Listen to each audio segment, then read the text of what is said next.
for networking, Harvey Baker to come and introduce the second parliamentarian. Good afternoon. My name is Harvey Baker, the program chair for network technology. 20 months ago, I met a very bright, eager student by the name of James Tyler. And today, I had the great honor and pleasure to introduce that same James Tyler valedictorian.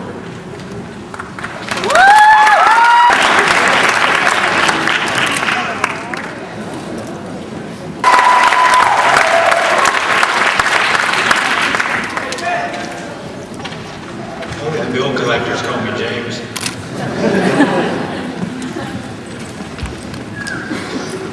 My family thanks you very much for taking care of me out here, all the way from Georgia.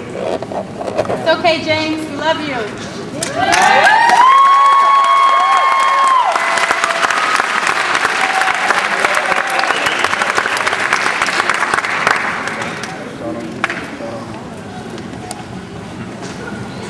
Mondays are the worst days of the week, in many ways. I'm sure that many of you out there agree with me with no further argument. But I'm not really talking about a day of the week. I'm talking about a frame of mind and a state of existence. I didn't love the weekends when I was a child just because they were a day of the week. They were a time when my blonde hair, my blue eyes, no shirt and no shoes would run around with watermelon rinds and salt on it, getting into the creek and messing with the dog on the sidewalk. It was the freedom. I didn't have anybody to answer to. I didn't have anything to take care of, and no one to please but myself. I'd wager there are many of you out there, even the youngest, who miss days like that. Mondays meant the end of the weekend and the beginning of something new and challenging. Sometimes it was easy to see where everything we were learning would fit together. But then there were times where you just didn't see it for years, how it fit together. The end of the weekend meant that I had to put my shoes and socks and shirt back on and go in and face real life to take responsibility for my own actions. Learn new things. And sometimes it meant that stuff was kind of boring to me. Well, that lasted for quite a while. It lasted until almost the 7th grade, but I'll mention more on that in a second. I can't say what today will mean to all of you in the future, or what it means to you right now. But for me, it means celebration. This is the end of a long journey for me. I know there are a lot of bright people sitting out here, caps on just like mine, and they're just as bright as I am. And I was only lucky enough to miss one last question, or something along those lines. But you're incredibly bright people, beautiful, and you're powerful. Today you've been empowered with education that you can pass on to another generation. I heard a statistic in 1980 when I joined the church that there were 5 billion people on the planet. That was 1980. And there are 6 billion people now. There's a lot of problems coming. So I want to encourage every person in the building to keep learning, because that's the only way we can solve these problems. I've been trying to stand at this podium since 1989 when I was in high school. That's 18 years for those of you who care. But after 4 schools, military, all these life lessons later, I've learned one thing. There's no end to the things I don't know.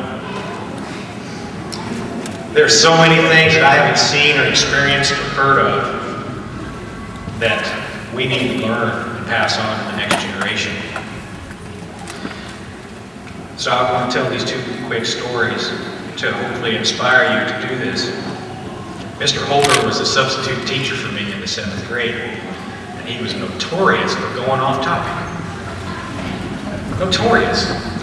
And one day he went off topic to talk about comic books and Tarzan of the Apes, a book by Rice Burroughs. And he expressed to me that he doesn't care what we read as long as we read something.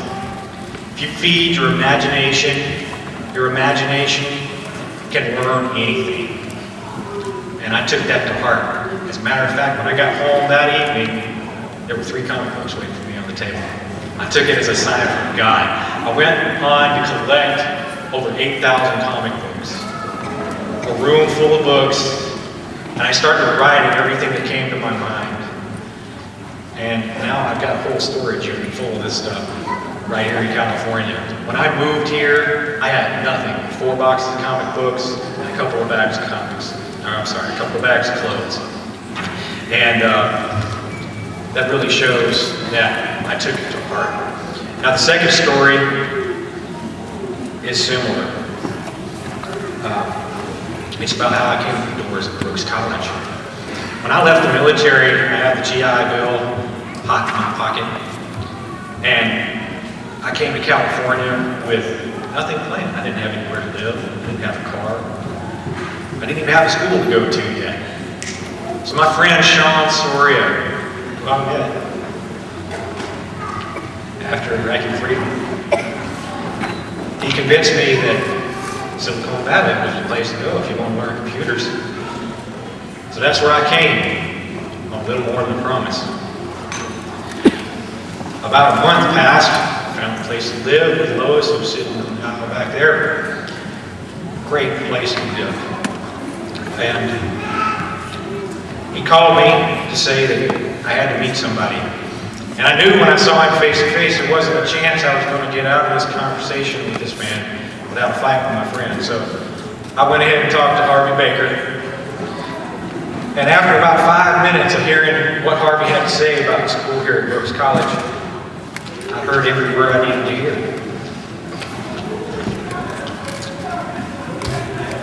Unix, Linux, Macintosh, Microsoft, networking, Cisco, hard work, and most of all, torture. I thoroughly subscribe to the belief that if you're going to go into a career that is high stress, that you should learn under high stress. And Harvey definitely subscribes to this, and he shortly earned the moniker of Darth Vader. Well, the thing that inspired me most about the program was freedom. It gave me an opportunity to do the things that I hadn't been able to do when I was in the Army, and that was to get my hands dirty with this stuff. Get my hands on it and get ahead of the power curve on what I had to learn. Now I have to close with these words. We are Brooks College from today on. We are the final graduating class of this institution. Therefore, we have the responsibility of demonstrating to the world what it means to be from Brooks College. We represent the hearts, lives, and souls of the men and women that have poured themselves into us. All that stress that they put us through, so that when we are faced with stress when we're on the job, we won't fall apart. It makes us invaluable. Mind well the things you've learned from them, and for the rest of your days, you want to bleed blue and white, because you represent Brooks College.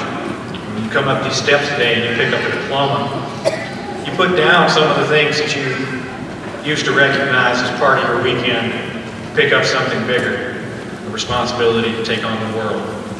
Today is Sunday the 9th of December. Tomorrow's Monday. I hate Mondays.